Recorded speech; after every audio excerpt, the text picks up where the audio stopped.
Talk to me a little bit about why you're so willing and why you're so interested in helping me get this out to the public.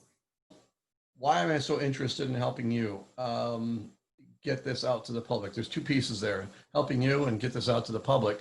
They're kind of tied together. Helping you is because you've certainly helped me and continue to do so in so many different ways. I've said a number of times in the past, but people are listening to this for the first time. I'll just kind of cover it.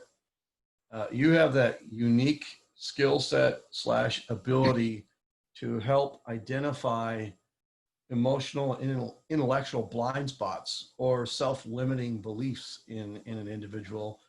And that's one piece of it. The next piece of it is once you identify that pretty easily, quite frankly, once you're able to identify that, you deliver that message in a way that someone's willing and able to listen and make the changes that have to happen. So that's the piece of why I'm willing to help you. The piece about getting it out to the public is because if I'm benefiting from it on a consistent basis, every time I seem to talk to you, why I have reason to believe that many others could benefit the same. So, you, and I've said this in the past also, I'm not a believer. I mean, you can, let me say it another way. I can practice a golf shot as many times as Tiger Woods can. And I could take some professional coaching and everything else, and I could get pretty good. But I don't know that I would ever get as good as Tiger Woods, mostly because he has an innate skill that he's refined. I might be able to refine a skill, but it might not be so innate. So everybody has their own thing, a unique skill set.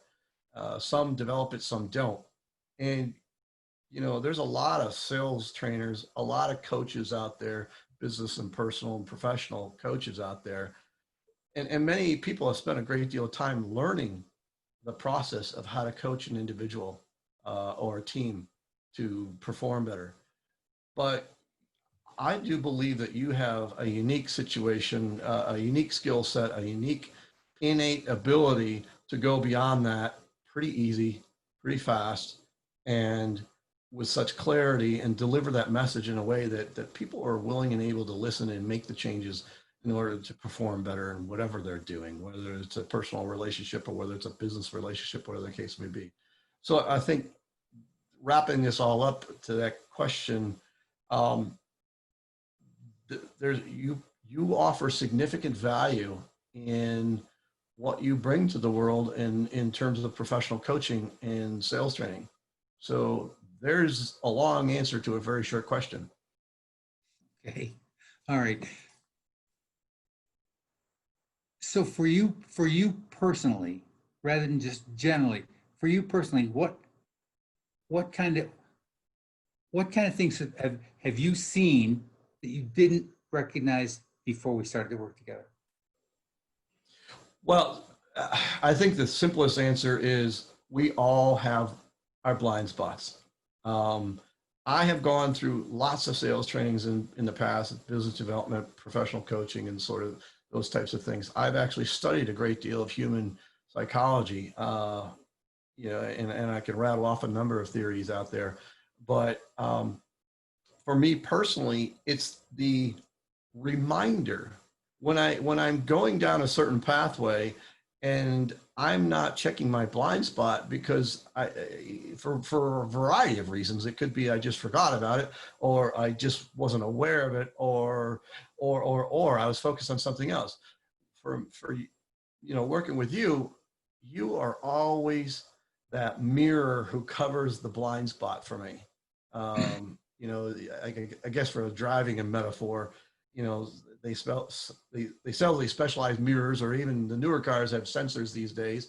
When something's in your blind spot, you don't know it, and you're about to hit them, the sensor goes off and says, "Hey, you need to pay attention here." And that's what you do with me on a very personal level, on a very professional level. And it's astonishing to me from the standpoint of, I know this stuff, I've done this stuff, and yet I still encounter these blind spots. It's like, wow. So I've always been a proponent of coaching, and even to the point where people get personal counseling and therapy and whatever word you want to call it. But I'm pretty confident that there has never been a highly successful CEO or a highly successful athlete or anyone who's been highly successful at what they do without the benefit of good coaching.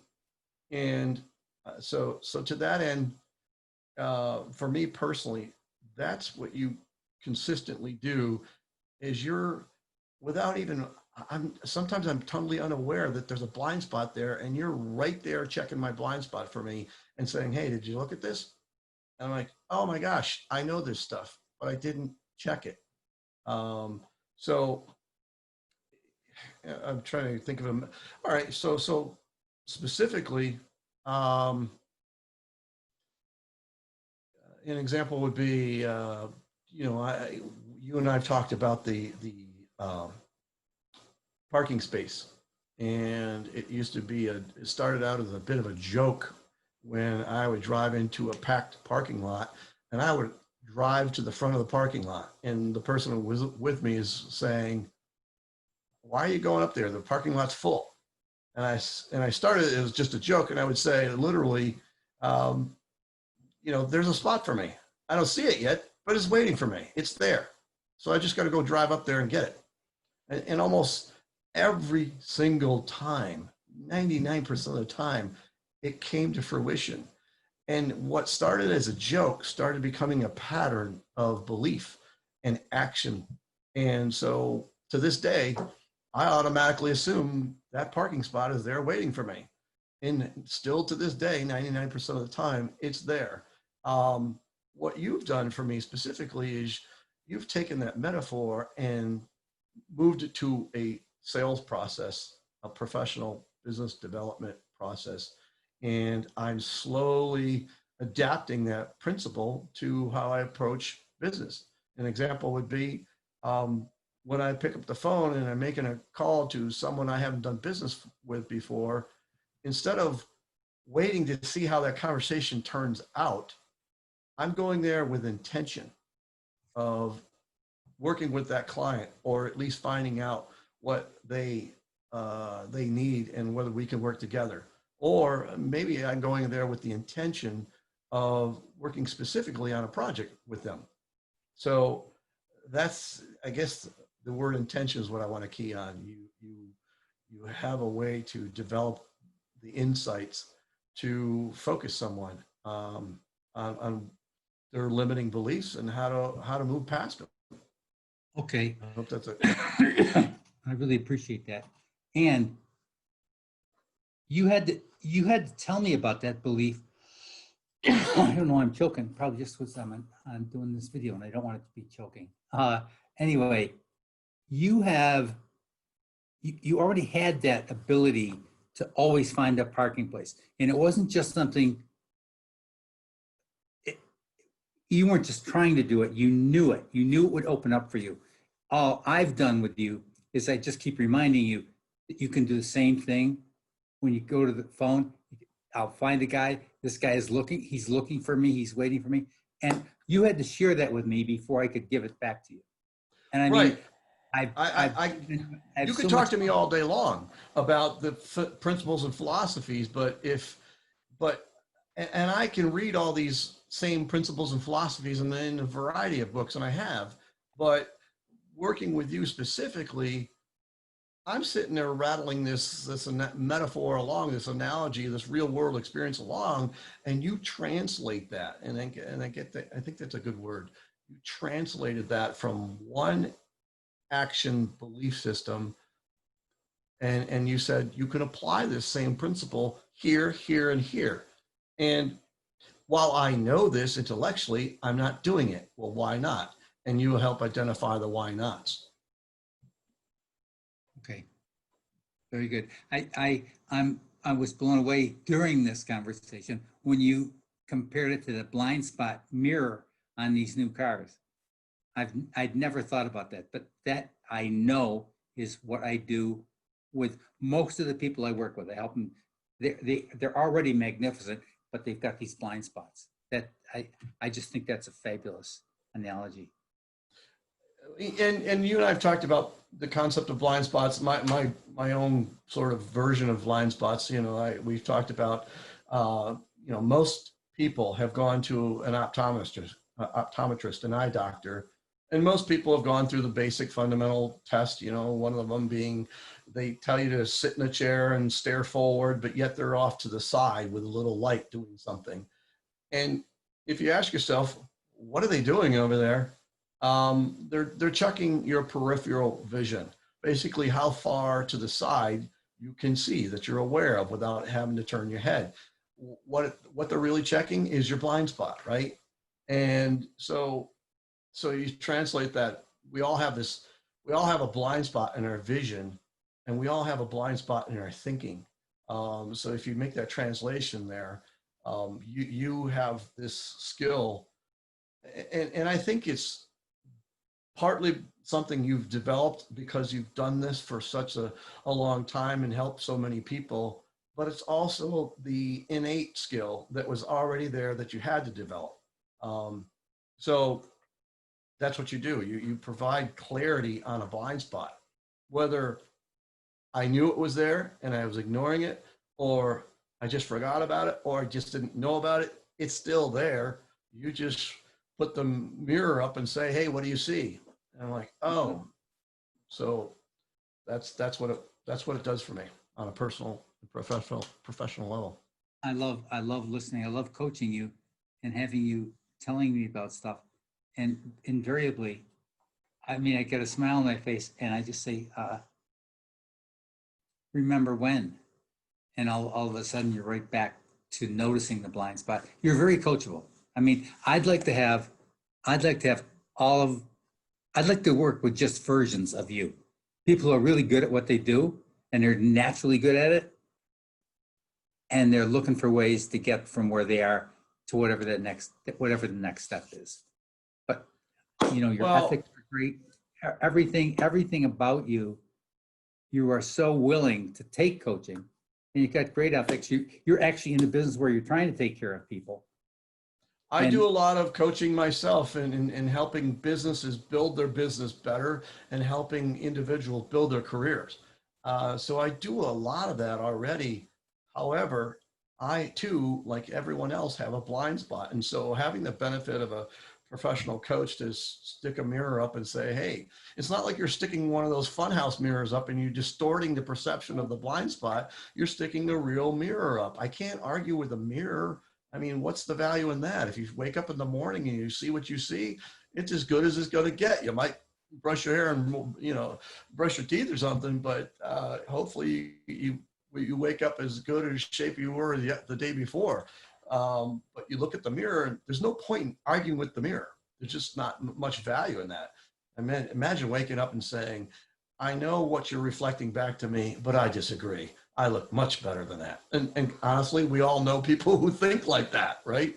So, so to your point about coaching, if I'm going to show up and spend the time, I want to get something from it. And if I'm going to get something from it, I've got to be willing and able, and both those things have to exist at the same time.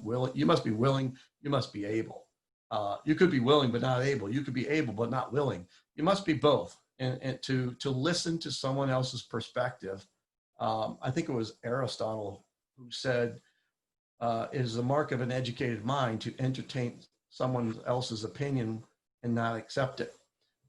Meaning, your perspective on what my blind spot, my intellectual self-limiting beliefs might be, are your opinion. Doesn't mean I have to agree with it. So it's not like I'm being pressured to accept something I don't want to. But you offer it in a way that is understandable, that provides significant clarity, and there's growth opportunity there. Anytime you let your ego get defensive, you've denied yourself the opportunity to grow. So to your point about being coachable, I'm showing up for a reason. You could say it selfishly that I'm showing up to get something from it. Well, okay, fine. That's why I'm doing it. Great. Okay. is there any, it's funny listening, so you go back to Aristotle and so on and so forth. Um, it's, for me, when I say how coachable you are, um, when I coach you, I I love the fact that you don't ever get upset. You know, you smile, and I want you to smile because we shouldn't be angry at spotting our blind spots. We should be, oh, there it is. There it is. It's showing up. You know, Mary had a little lamb. Every place that Mary went, the lamb was sure to go. And when we have blind spots, they come with us and come with us and come with us. It takes a long time to let them go. And I read something in some type of article a long time ago, and it still makes me laugh today. What makes me laugh is my own translation of it. But so it talks about dangerous concepts, and when you hear someone say should or must, those are absolutes, and they're assumptions, assuming absolutes, and it's dangerous to. So when I hear someone say you should, we should, I mean, my funny translation is we can should all over ourselves if we let that happen. But the reality is it's about what we want and where we're going to go. I should do this stuff automatically because I know it, I've done it, I've taught it, I've learned it. But I still have those moments where I have these blind spots. And so accepting that, it's not going to hurt me to have somebody watch my back, so to speak. And, you know, again, we talked about the ego briefly. The ego is this concept of this identity that we've created, that one, we want to believe ourselves, and two, we want others to believe who we are. That's the ego. And many people will go to extremes defending that ego, whether it's accurate or not. So when you talk about defending it and getting defensive, if someone, you know, you've made some comments that that I didn't like, but that was because I didn't like, not that you said it, it's that the idea existed. An example, one time someone did, they call it confrontational therapy. And I was talking to somebody they were a friend, and they were talking about the concepts that they were learning and how to coach other people. And we got into some personal issues with me and some stuff that I'd struggled with in the past. And they just bluntly said, lose the story.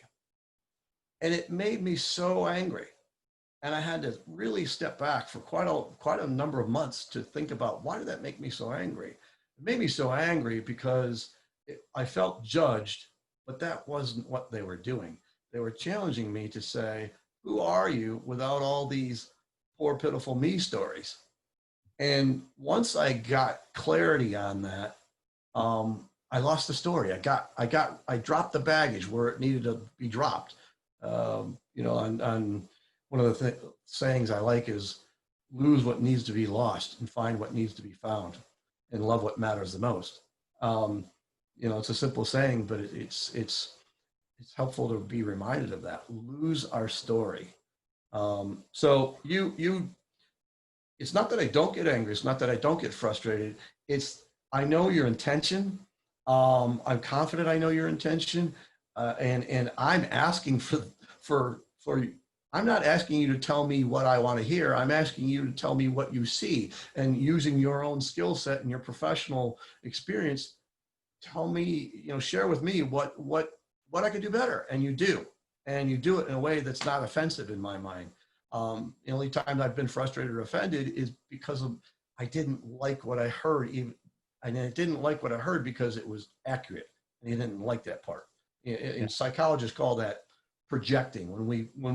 If you make a negative statement, what I consider a negative statement toward me, and then I spin it back on you, that's a projection. We see that quite a bit in today's society. But I do get frustrated because how good do you want to be is the question. Is who you are today good enough? Some people, yeah, that's fine and good for them.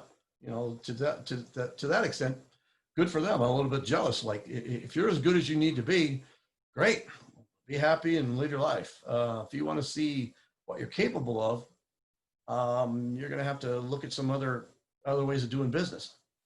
So again, that's kind of what you do, and for me. Good. Thanks very much for sharing that. I think that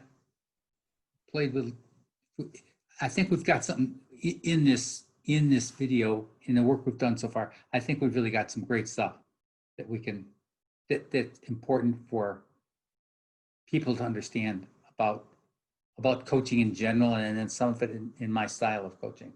Yeah, I would agree with those 2 points. Exactly. I didn't put it in those perspective, but yeah, that's a great way to summarize it.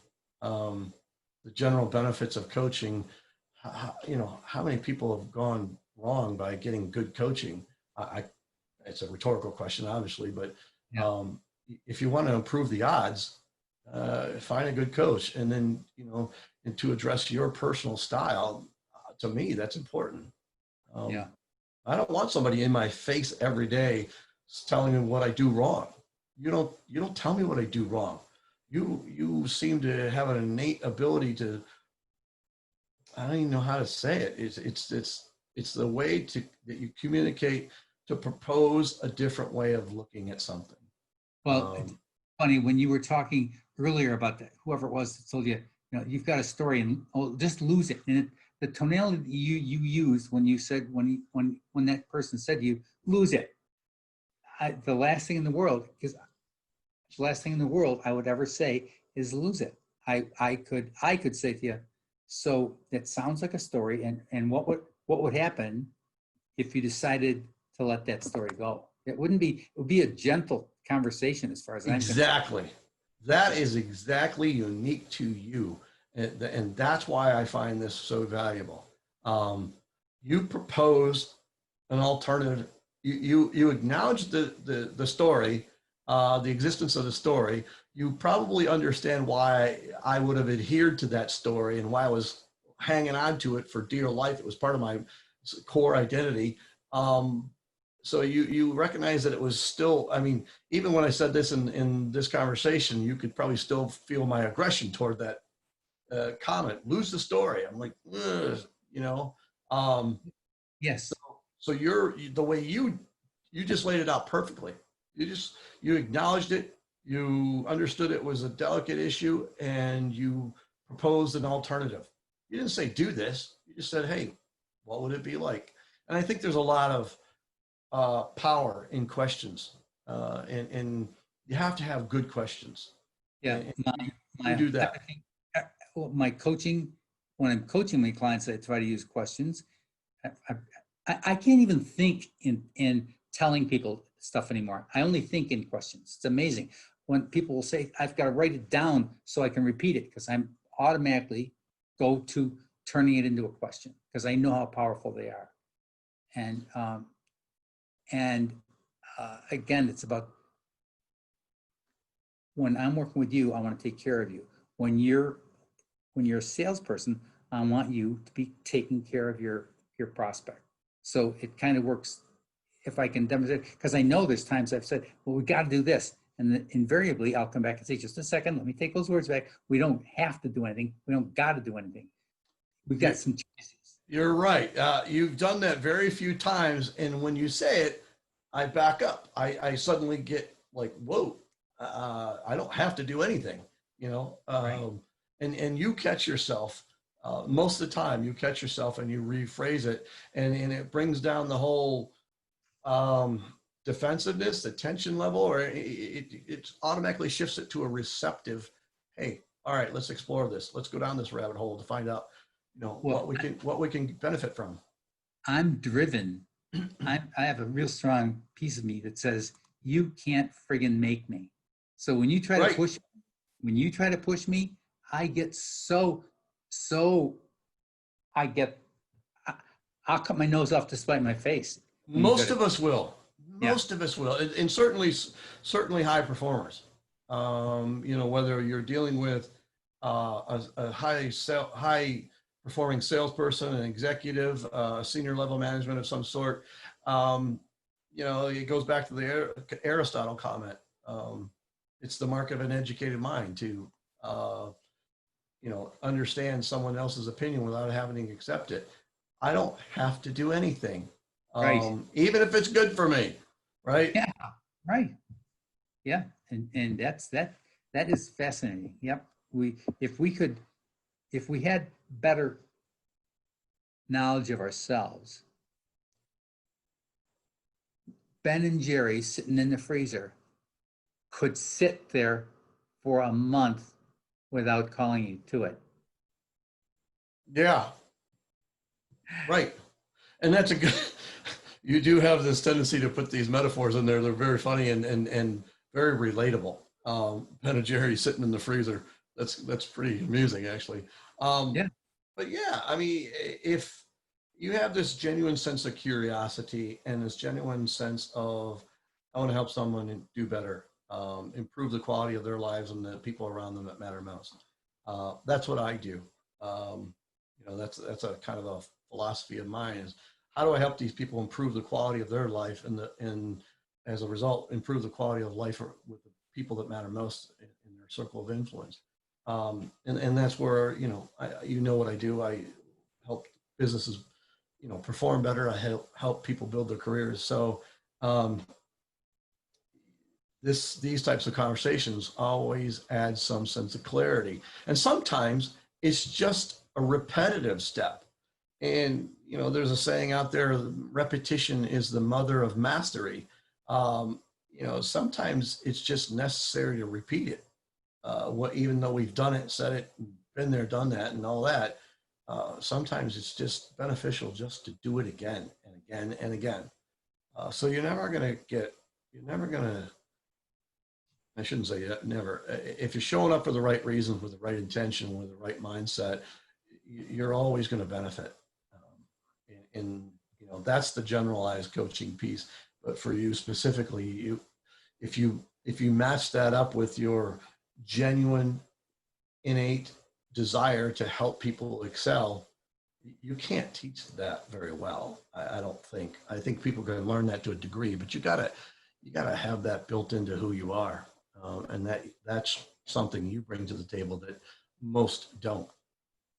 Thanks, Edward. So we'll have to do some cutting on this. So will you introduce yourself and tell people what you do? So my name is Edward Sewell. I'm the president and CEO of Employ Motion, and I help. You've heard me say in the video, I help businesses build their business. And what I mean by that, it's specific to the commercial construction space around the country. I deal with senior level management or owners of companies who are looking to expand their current business, or they just want to possibly go a different direction with it. And understanding their business, I've been in that side of the fence before, running a small business to a very large national business. And So yes. tell them what the business is.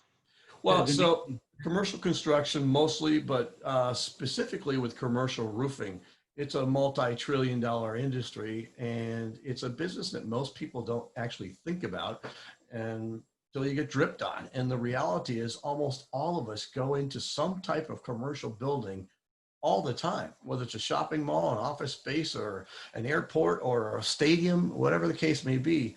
Some of these projects get very, very complex, and you're dealing with millions, hundreds of millions of dollars in many cases. Some of these projects last for years. And so you've got to be able to understand the various components of the construction business in general, whether it's the OSHA regulatory issues, whether it's the financial issues, a lot of different aspects, a lot of moving parts to construction. And logistics, supply chain management, weather, the whole thing, insurance, banking, and bonding. That's the specifics of the business. But then you deal it's such a people-driven business, a human nature-driven business. And I referred to this earlier. I've done a lot of independent study on things like rational emotive behavioral therapy, transactional analysis, gestalt therapy, logotherapy, imago therapy, on and on and on. And all that is for it was geared towards one question: why do we do what we do? And having that understanding of all these different technologies helps me understand, along with experience, of how to hire people and how to develop talent and skill set, how to specifically identify different necessary attitudes and aptitudes and abilities that make someone grow and consequently make a company grow. Those unique, I guess, skill sets, for lack of a better way to put it, puts me in a kind of a frontline position of helping business owners build their business and expand, or just or even refine their business. And so that's the business side of it. The personnel side of it, driving the personnel side. I help people, similar to what you do for me, is I help people cover their blind spot and figure out how they can develop their career and go to the next level. There's almost every industry has a natural progression in a career. And for this specific industry, you could take someone's previous experience, which I call ability, something they've proven they've been able to do. I call it the AAA rating: ability, aptitude, and attitude. If you look at their attitude about how they've done in the past and what they think they can do in the future, it speaks to their aptitude, what they're possibly capable of doing in the future.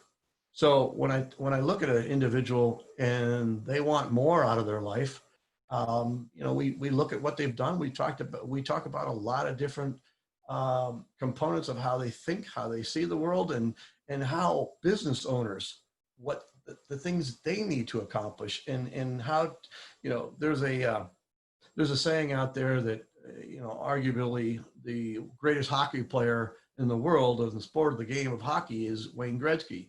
And someone asked him, what makes you so great? And he said something to the effect that most good hockey players go to where the puck is, but great hockey players go to where the puck is going to be. And so with that sense, I help candidates, people looking to expand their career, I help them understand where a business owner wants to go and how they can participate in that process. So that helps them add clarity on their objectives and how they want to advance their career. So there's two sides: the employer side and the employee side, right? And so I bring those two concepts together on a national level. That's the long answer. All right, great. I think that's interesting the way you present it. And it certainly is, and from my working with you, it is about educating the person who's a possible employee, how to present his stuff, and how the employer should be looking for what they should be looking for. So I get completely what you're doing for your people. Yeah, it is an educational process. Sometimes I have to educate the employer part. They may, yeah, you're right. I didn't put it in those terms, but you're right. Sometimes I have to educate the employer. And of course, it's more. You have to be more delicate in educating an employer, because they again have a tendency to believe that they have all the answers. Well, so if you look at the current situation we're in with the COVID crisis and everybody working from home, it's interesting because a lot of these late night comedians and talk show hosts and stuff, they're struggling with delivering their content online from their home office or something like that. And I've talked to a number of different people about this. They're struggling because they need that feedback. And as long as it's a one-way form of communication, very similar to what you and I are doing, you know, if you were just recording this on your own and giving all these bullet points to something I can listen to and watch later, it really wouldn't be as effective for you or for me because you wouldn't get the feedback. If you look in terms of communication, how human beings communicate to one another, only 7% are the words that we use. The rest of it is tonality and body language, right? So if you don't have that feedback, you can't make the adjustments on the fly, which is what you're really, really good at. And so when it goes back to, you know, dealing with a client or a candidate, if I'm just, you know, giving them a white paper and saying, hey, this is what you got to do to grow your business, it's going to get trashed. But if I had a conversation with them, I can pick up their tone. I can pick up their body language. And someone said this to me a long time ago, and I thought it was kind of crazy when I first heard it, but it's actually quite true. You can hear people's body languages over the phone without having to see them. No question. You can hear the stress in their voice. You can hear their breathing, whether it's slow pace and comfortable. You can hear their squeaking chair. You can hear a lot of different things if you're paying attention. And all that information is subconsciously processed in your focus and in your intention to help them clarify where they're at and where they want to go. So to that end, yeah, you do a lot of coaching and educating, not just the employee side, but the employer side. Very good. I think this 40 minutes that we spent together on this, maybe it's 40, yeah, maybe it's a little less than 40 minutes, but it's flown by. It did. I didn't, when you said 40 minutes, I thought, no way. What time did we start? Yeah, it did. And it always does with us. And that's the beauty of it. You provide, another thing I want to mention to the viewers is you provide a format. If you really break it down, you've only asked me maybe I'm just guessing, but maybe 10 questions. And I've done a fair amount of talking, probably too much. But sometimes providing that platform to have someone's talk it out helps reinforce it and helps clarify it. So when you're in that clutch situation and you've got to have the right words to say, or you've got to have the right interpretation of a situation, it's there. And so that's another thing I experienced working with you is you provide that platform for me to talk it out. And as I do so, I'm listening not just to you, but to the words I say, and it helps clarify the message and clarify the intention. Yeah, this is so fascinating because if you really are listening, the customer, in most situations, when a customer is safe and you're listening, they tell you everything you need to know to help them. You are correct. And that's the biggest challenge, is to truly listen to that. Something you said, and I don't get the words right, but you've said it a number of times, make it easy for them to work with you. And I'm still, plugging that into my mindset, so to speak, because that's an important point. Do you make it easy for them to work with you? I've got to make a call after this to a client, a potential client, that I thought, well, I don't really want to work with them because I don't like their terms. But then I thought, okay, let's use Bill's concept of, do you make it easy for them to work with you? So I'm going to reformulate my message to them and see if I can negotiate the terms that work for me and them. So, right now their terms, I don't really need to work with. I don't have to, based on the competition out there. So having said that, you bring all these different tools and concepts that really help someone perform better. Okay, so let's stop this, even though we may use this. Have you got a couple minutes? Could we spend a couple minutes about on this, on how they want to do things. And the reason you first said, I don't need to work for these people. And so what are the terms that you don't like? Okay, so when I bring a prospective candidate to an employer, I typically try not to work with the mid-level. Well, let me say it another way. That's fine. I tend to work with the business owners or senior level managers because they build businesses. They're not checking boxes and filling positions.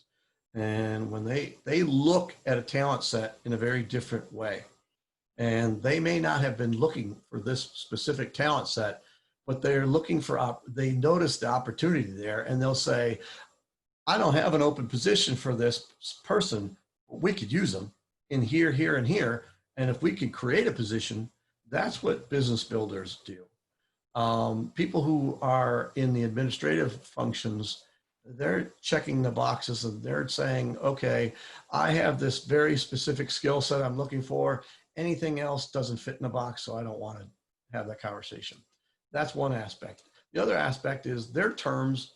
When you're placing people in doing the recruiting and the placement of candidates, most of the times when companies work with outside firms, they'll have a percentage based on their gross salary, and then they'll have a term where it could be 90 days, 180 days, whatever the case may be, where if the employee doesn't work out, then there's some kind of remuneration, whether it's a replacement or a refund or whatever the case may be. This particular company says this is their rate that they pay, which honestly is more than I usually charge. But so I have no issue with that. But then they ask for a longer duration of guarantee. I don't agree with that for lots of reasons. When you place an employee, particularly in this industry, you've got to, as an employer, you've got a really good idea whether that person's going to work out and they have the skill set that they said they had within the first 90 days.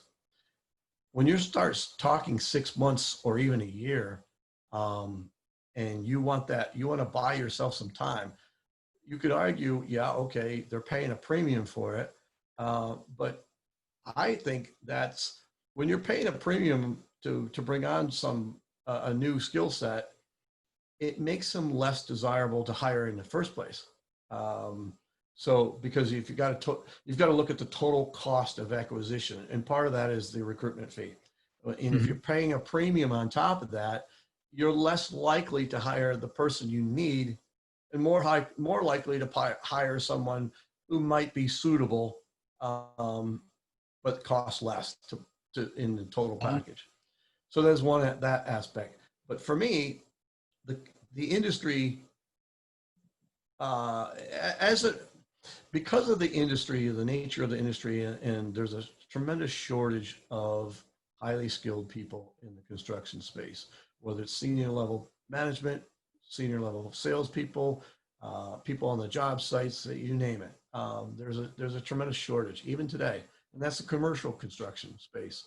So if a company tells me, well, we pay X amount of percentage and we want a 180-day guarantee, but most of the industry does 90 days, why would I open up myself up to that liability of an extra 90 days? I don't really want to. I see no benefit to that. So I got to wait 106 months before I know whether this is going to work or not.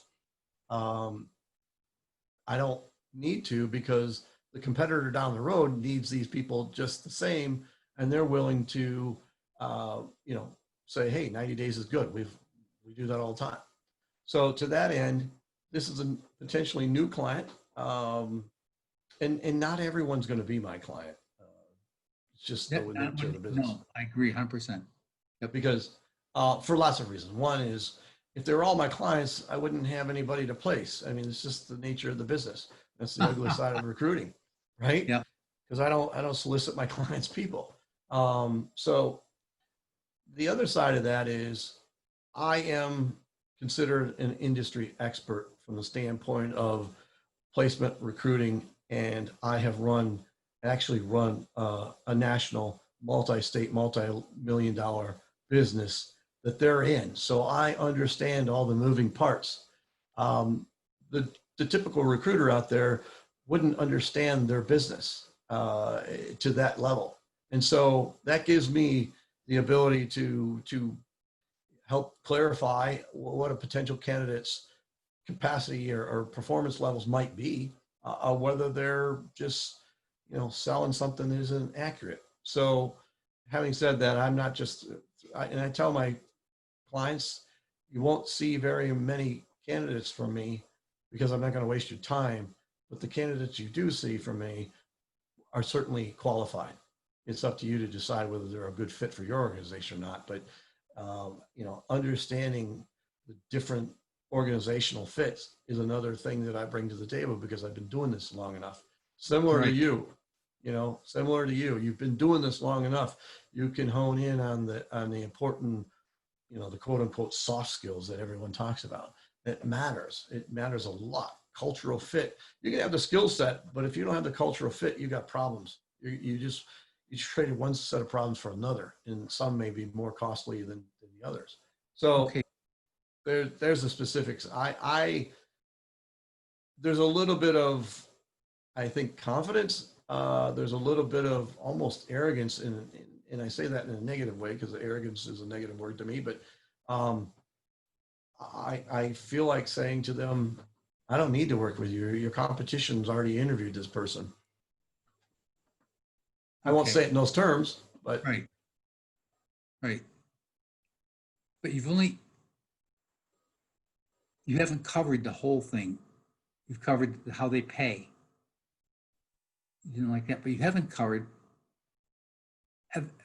I think you started this out with part of the problem is you're also not working with top management with the way this particular. bingo.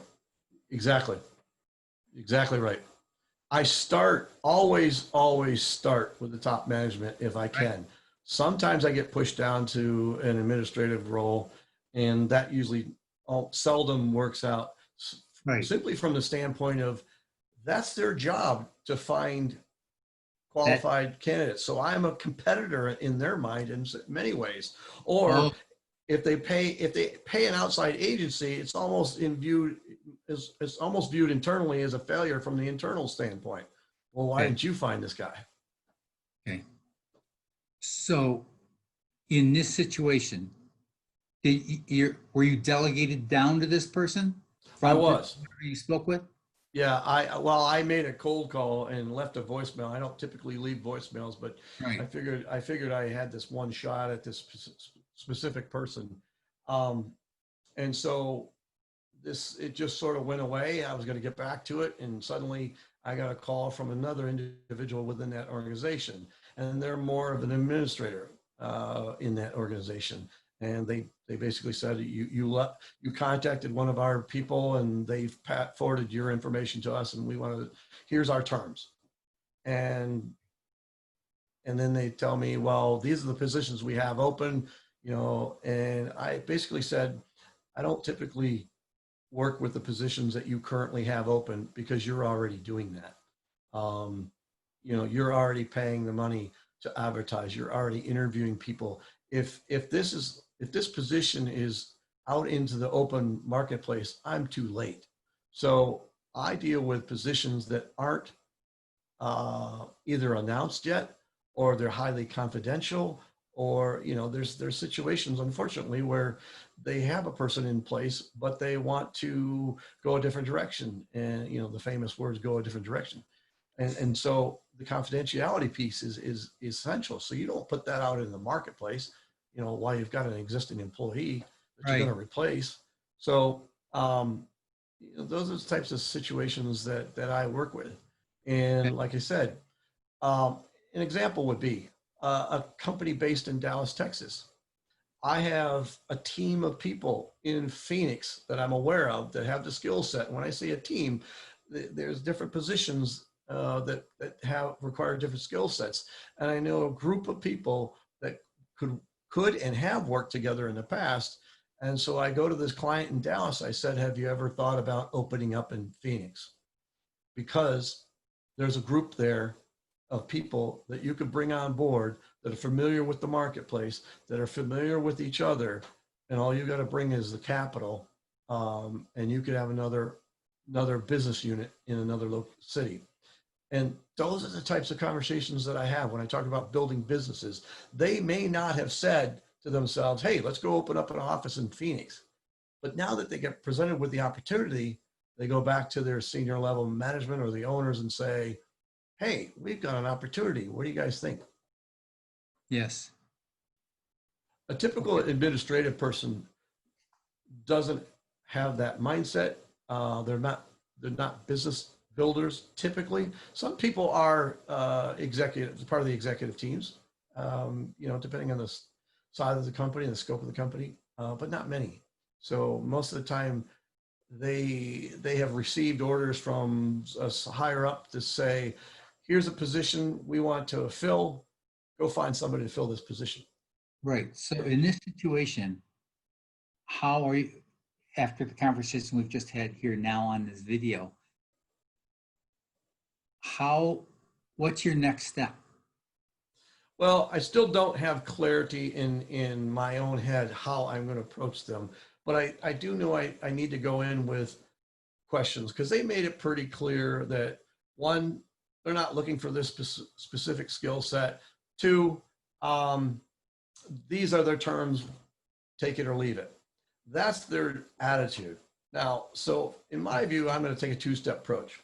I'm going to go back to them and say, based on our conversation, if you're willing to work with this, I think I could do this and this for you, but here's what the general marketplace, does. By the way, your competition right down the road, one, I know they've already interviewed this person, and two, they accept these terms, and most people do. If that doesn't work for you, no problem. And, good luck to you, and we'll maybe we'll revisit this another time.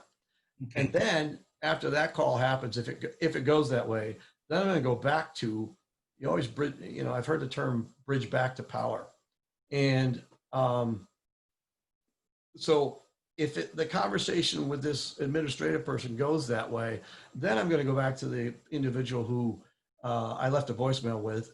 And as of a conversation that happened, an independent conversation that happened yesterday, I'm going to name drop somebody and say, by the way, I appreciate you forwarding my information on to the people within your organization. Unfortunately, we couldn't come to terms to work together. However, I would like to talk to you about this specific individual that you've worked with in the past. That's my opening to the conversation to see if this senior level person changes the terms. Okay. If you went back and you listened to this video, if you watch this video over again, and even if you can do it,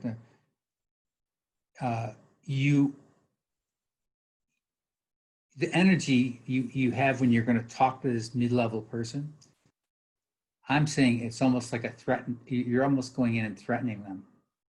You're not being warm. You're right. You're right. And that's why I use the word arrogant. There's a little bit of arrogance at this point. You're stressed. You don't like the fact that you're being asked to put in this position. You don't like the terms, and that's all showing up in your tonality. These are the things that you key on. And you're right. You're exactly right. And I'm feeling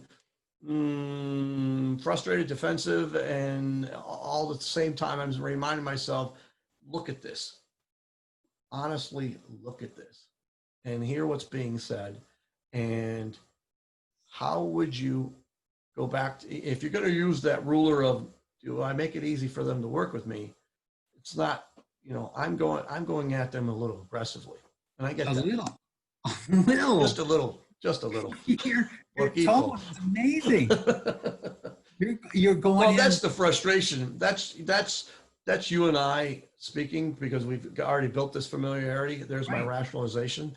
However, and that's another key word, is rationalize. We rationalize we can rationalize anything. Well, that's the reason. That's the reason. That is a great time. That's the reason I ask you to record your calls, make audio Yeah. notes on your calls, because then you can tell me what you thought you did. You can tell me you went in lovingly and warm and so on and so forth. And when we listen to it back, you realize that, oh my God, no, my attitude was showing. And like your attitude, what we none of us seem to realize our attitude leaks out of the corner of our mouth. We got to not have that attitude. We can't cover it up because it will leak out of the corner of our mouth. It shows up. I've done this with home improvement contractors all the time. And when they got their salespeople in a bullpen and they're making their calls and so on and so forth. I worked with this one company, and all of a sudden, once the guys became aware of it, their signal was to when somebody else they could hear it in somebody else's voice. The signal was leaking up. Yeah, your attitude's leaking. Yeah, and the bullpen became the whole guy. Everybody in the room started to support one of each other when their egos or when they were starting to get frustrated on a call. And it's amazing when you can have everybody in the room understand the way we get it's on autopilot as human beings. Then we start to learn how to change our automatic way of being. So I couldn't have asked for a better illustration of why I wanted to do this stuff live. Yeah, and that goes back to my comment about these talk show hosts and they need that feedback, because that's the thing that you do really well. We just walked through a real life scenario and you keyed on my own self-limiting behavior and thinking and how it's affecting the outcome. We couldn't have done that had we not gone through this. If you were just doing a video and I watch it later, it wouldn't have happened. Those opportunities wouldn't have happened. Well, all the stuff you were really telling me about, actually, it was all the money stuff, the contract stuff. You didn't even get into the fact that this was a mid-level person who's not that in the main body of our conversation. We didn't even talk about it. You started it out at the very beginning with it, but we didn't talk about it or how you might do it differently. Right. My thing is, I would not go back to the middle management person. I would go back to the guy who referred me to that person. Okay, so let's walk through that. Because that's an option. Because as you're explaining all this, I'm thinking, okay, this is where because we have this interaction, I would say, okay, what would you do if this isn't how you see it should go? What would you do? And I wanted to say a conflict, and I don't know if that's the right word, but I have this thought of, do I disrespect the middle level person by just cutting off the conversation and go back to the power position? Or do I give this middle level person a chance to close the door on me or open? Interesting. I'm suggesting you go back to the guy who referred you down, not out of and it has nothing to do with disrespecting the person he delegated you to, or who he delegated the call to. I don't see it as disrespect, but there's an understanding that he doesn't have about how you operate. Right, and I don't know. So as you're saying this, I'm listening and thinking, okay, what if I postpone my call back to the mid-level person who's in charge of filling positions? What if I postpone that call and go back to the person that I left a voicemail with right. The intention of name dropping to get some feedback on a specific individual and kind of, give him a little bit of his own personal profile, so he knows that I know a little bit of what he is and what he does. That might be enough for him to call me back or accept my call. And then I open the door and say, listen, I want to work with you guys. I've got a unique talent that you're not aware of because they're moving in from another state. I've been told these are your terms, but this is what And- this is what your competition's doing. This, I've been told your terms, and it's not but, I've been told your terms and, And, right, it's not but. okay, so expand that. And what? It's everything. You're just replacing the word but, because you're discounting stuff. So You're right. You're right. See, this is where I know this stuff, but here's my blind spot. You're right. When someone says but, it discounted everything that went before it. And Right. that's what I just did to myself. But you stuck the mirror up and said, "Did you see what you just did?" And I say, "No, I didn't see it until you stuck the mirror up." Yeah.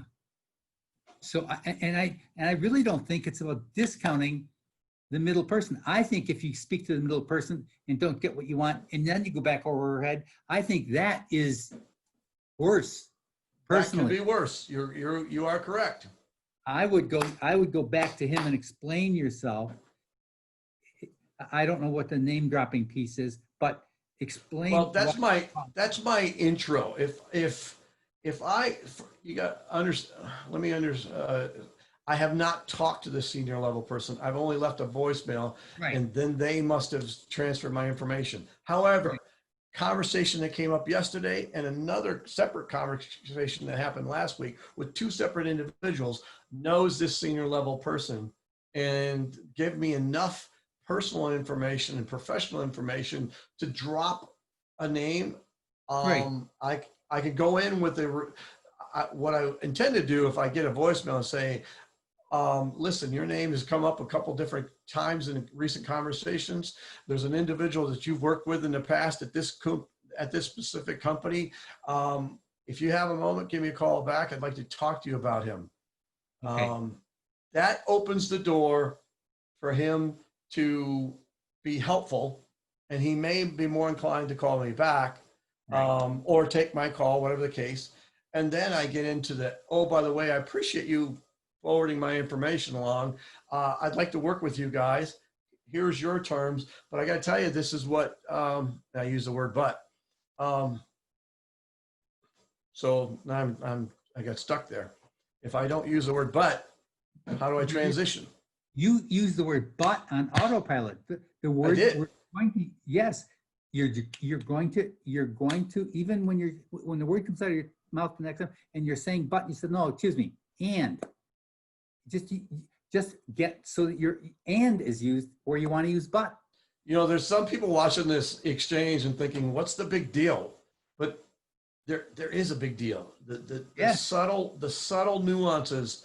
And like I said, and you said it too, when you say but, you've discounted whatever came before it. Whatever came before it, you discounted. And so you've got more work to do, to more objections to overcome. So I'm looking for a better way to say that. These, you know, at the moment, these are your terms. I will tell you, yeah, that's how I say it. I don't use the word but. I just say, I will tell you my experience with the industry and specifically competition in your own backyard. This is what normally happens. Right. Is this acceptable for you? So Something to that effect. I was wondering if that would work, if in this situation we can use that so and so. I'm wondering, just wondering. Yeah. Gentle. Yeah. I was wondering if that would work for you. Yeah. And I personally, I was ordinarily, you know, it's funny, it's because it's officially isn't a coaching call, but I would have you call him back and acknowledge the fact that he already has referred you to the person you have. He has Yeah. a thank you for that. Even if it's voicemail, and just explain that you were talking to so-and-so, and I understand this, and I'd like to at least have another conversation with you and a chance to talk to you about what we've got here, and what we could possibly do that you're the person that only top level management can be involved with. Well, to your point, drilling down on that, one thing I haven't done in this conversation that I need to have in that conversation with him is I need to establish value before I ask him something, ask something of him. And what I'm asking of him is to say, hey, I like my terms better. You good with that? That's what I want, right?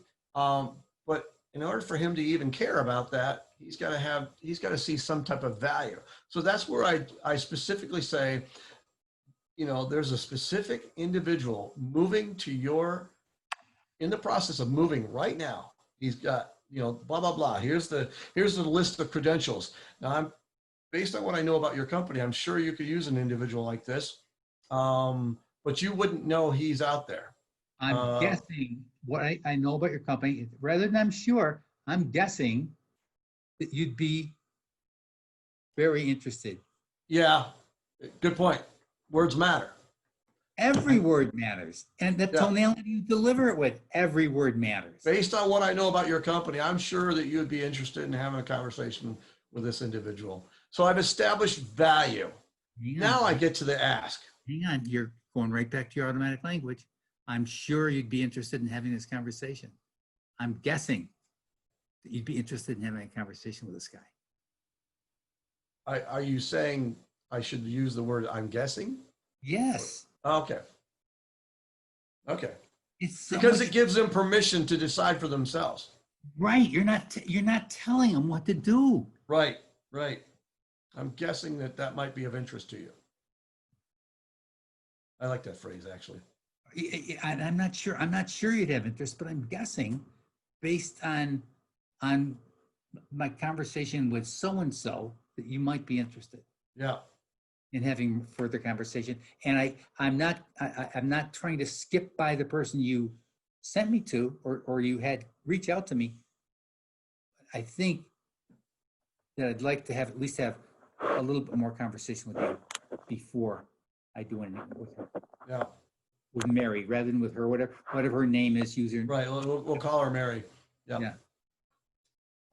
She's, when you talk about sales process, we use these terms, decision maker and gatekeepers, right? Right. And these are the most fundamental concepts of selling and business developing relationships. Gatekeepers, the concept can be your worst enemy or your greatest friend. And you've got to understand the subtle nuances of communication. And these types of conversations that you and I have, they help clarify those subtleties and how to refine. And that's the distinction. You and I have talked about individuals in the past where they're pushing the most basic fundamental sales process. That's great to get started. But people who have already got to start, if they really want to excel, if they really want to perform better than they ever have, you've got to address the subtleties, the subtle nuances that really speak to performance. And that's the thing that you bring to the table with your experience. Yeah. Oh, I think that I'm really glad we had the conversation. I'm glad we had the conversation on video. Because you could probably see my body language and my tone, listen to my tone. There was some, I don't know what, resistance. I could feel the tenseness in my body of, you're telling me I'm not doing it right and I want to hear how you do it, kind of thing. That ego defense system kicks in. I'm aware of that. I got to be aware of that. Otherwise, I'm not going to get anything from this.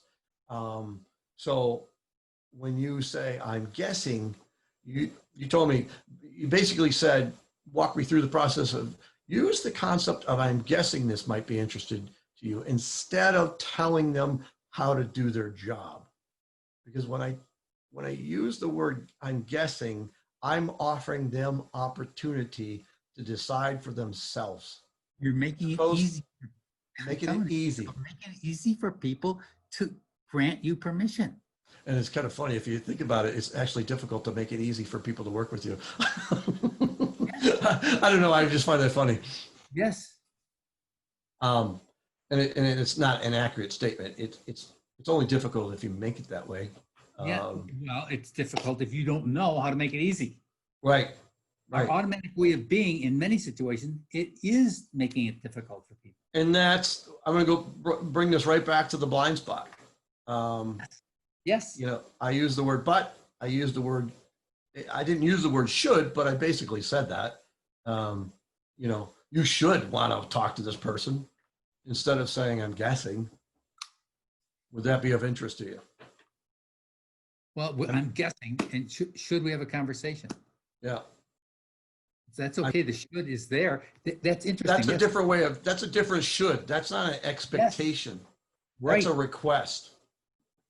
Well, the should we have a conversation?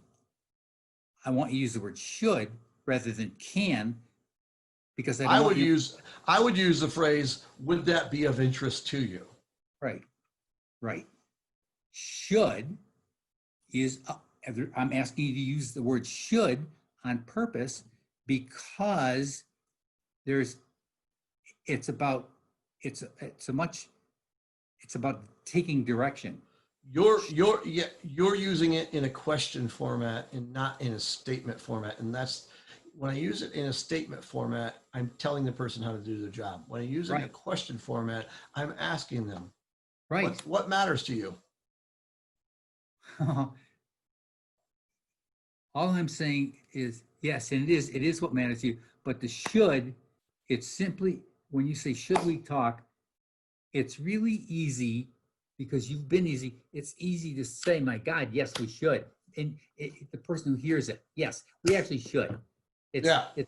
It's much easier to work with should. I don't want using other terms because I don't want you to ever be hinting for handouts or begging for business. Should we talk? That's different than can we talk? Right. I agree with that. I totally agree with that. Or, and I think would that be of interest to you is an invitation. Right. It's Yes, an invitation. It's an invitation on multiple levels. It's an invitation to say, tell me what matters most to you. And, you know, hey, if this is of interest to you, let's go. Let's do this. Right. I think you're, I'm not sure at all that that's tell me what's of most interest to you. I'm not sure that that should is saying that. I'm saying that strictly because we're on video at this point. And I'm saying, as you're making an assumption about what it's going to do. And it's right now, it's strictly a non-selling. It's non-selling. It's should we be doing it? Should we have a conversation? And maybe it'll blow up on our face and maybe you'll say, no, I don't think we should. Right. That's a possible, yeah, that's a good point. I didn't think about that. Okay. No, I don't think we should. Or if I say, would that be of interest to you? If it's not interest to you, highly unlikely he's going to say no. Right. What they may do is add a clarifying statement. Well, I'm Right. not sure that's really that interesting to me. What might be more interesting, it gives me an invitation to go back and ask the clarifying question. Well, what Right. would be interesting to you? And then again, all this stuff, if it blows up on you,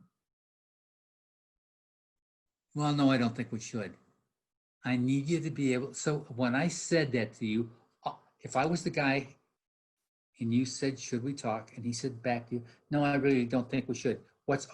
Just stay with me for a minute. I want you to stay in role play. What automatically is triggered inside you when he says, well, I don't think we should?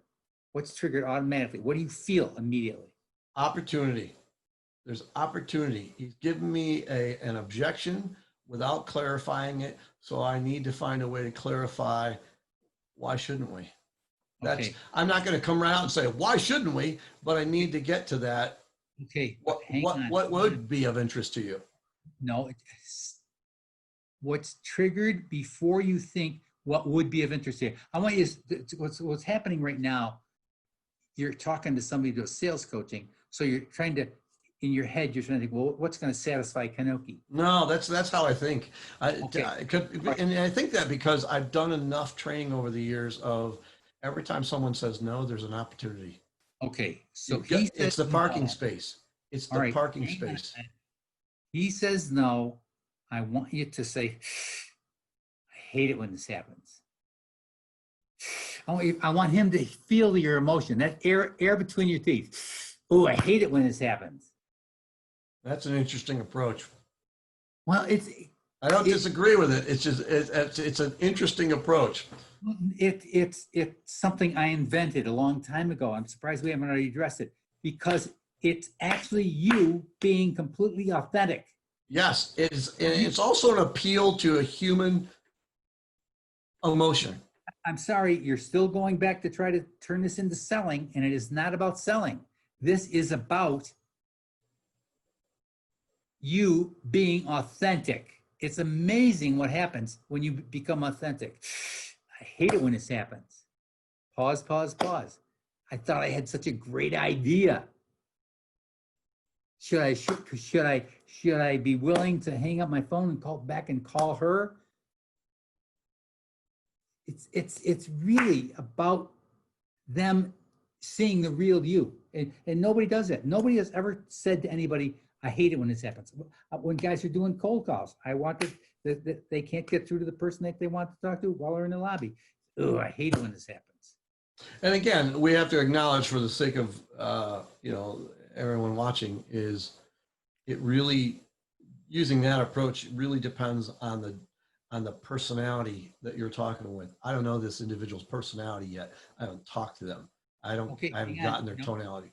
All right, this is a human being. That's what we know about. It is a human being. Right. But if he's cold and he's direct and he's not emotional, that might not be a good way to go. Well, I'm sorry. It's a great. I don't care if you're sorry. It's a great way. It's a great way to start a new conversation with no waves in it, no argument in it, no nothing in it. I get that. It's a reset. It's without selling. As calm as the water is right behind you. The question is, where do you go from there? What if you did that approach? I hate when that happens. Now you're hanging out there. Well, fine. Your brain will run. I hate it when this happens. Pause, pause, pause. In that pause, pause, pause, say. Yeah, the power of the pause is important. Yeah. Well, why do you hate it? They might say something, you may not, but this is about you. This is about you claiming or recognizing your strength and us as human beings. I hate it when this happens. Take the air in first, because I mean that's what I will tell you. That's what I actually feel. But nobody ever taught me to express that. A long time ago, I realized that when you actually said what your emotions were feeling, a whole new conversation was available. You know what? I just did the exercise just now, and there's another important point we need to bring out. You said take the air inside, and when you take a deep breath like that, a long, slow, deep breath, it relieves tension, and there's a psychosomatic reaction or response to your body and your thinking. And so when you've relieved that tension, now you're going to go, now you've done a reset, and you're able to be more receptive, more open to a different kind of dialogue versus still pushing the same agenda, still pushing the sales process. Right. It's not about pushing it all. It's about creating space for another conversation. And that's a brilliant way to say that, creating the space. Yeah.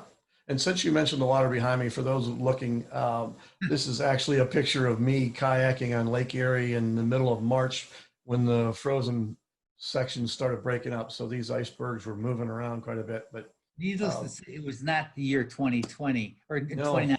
Indeed, it was not. Yeah. It was about 5 years ago. 5 years ago in Lake Erie. So yeah, it was one of those surreal moments. Yeah. What time of the day? It was about I think about 6 o'clock. So it was March, and so the spring ice had been breaking up and moving around, and you could see the sunset behind me, but you could still see the frozen water pellets on the kayak. It was still very cold. Those were pretty good sized icebergs moving around, but it was a nice calm day. Very interesting. Okay. Edward, I think this was a great meeting. An hour and 28 minutes. An hour and 28 minutes. Yeah. Yeah. I'd be interested to see the final cut of this. It would be very revealing in so many ways. I was very happy to participate in it. Well, I thank you very much for your time and your energy. And I hope the coaching impacted you. Absolutely. Absolutely. Because now it's got me to the place where, all right, look at all these different options here and, you know, based on these metrics of, am I making it easy for them to work with me? How do these different options work? You know, which one's the best one to go forward for the next conversation? And I tend to, you know, I don't think my initial approach was the best one at this point, because I feel like I got better approaches now. Yeah, I mean, we could even then we can ask them. I know Betty told me that that you're looking for a 6 month time guarantee, and I think I've got a great candidate actually that I'd be willing to do that with, but I wouldn't be willing to do that with most companies or most candidates. Right. So, and if this person that you're suggesting to him if it would work, if you'd be willing to take that one on, it's an entirely different situation. But yeah, you're actually you're telling him, I'll take, in this situation, I would be willing to do it. I know my candidate, and I think I know enough about you. From what I've heard about you, I'd be willing to do that. But in most situations, that's not how I do it. That's an approach, but then you lock yourself into agreeing to something you didn't want to agree to. Well, fine. Then you could say I might be willing. Yeah. Because I only want this to be if you actually know that it's going to work. Right. I don't want to take any more risk than you would ordinarily take. I don't know that the risk is a factor. It's about what the marketplace dictates. It's about what's sensible. I don't see it necessarily as I guess it is a risk. You could look at it as a risk, unnecessary risk. But if I'm trying to think of something, if I can get an identical product from one supplier in the same terms, same conditions, everything's the same for less, I'm going to go to the other supplier. That's just human nature, right? Right. So if their competition has the same needs and the same kind of scenario, and they're willing to you know, effectively put me in a less risky situation, then right, I'm going to go there. No question. So anyway, well, let's wrap this up. Again, it's been informative. I'm going to, you know, go grab something to eat and give some thought to my next move and see how this turns out. Okay, very good. Thanks very much. I'll be in touch. We'll talk soon. Thanks. Bye-bye. Bye.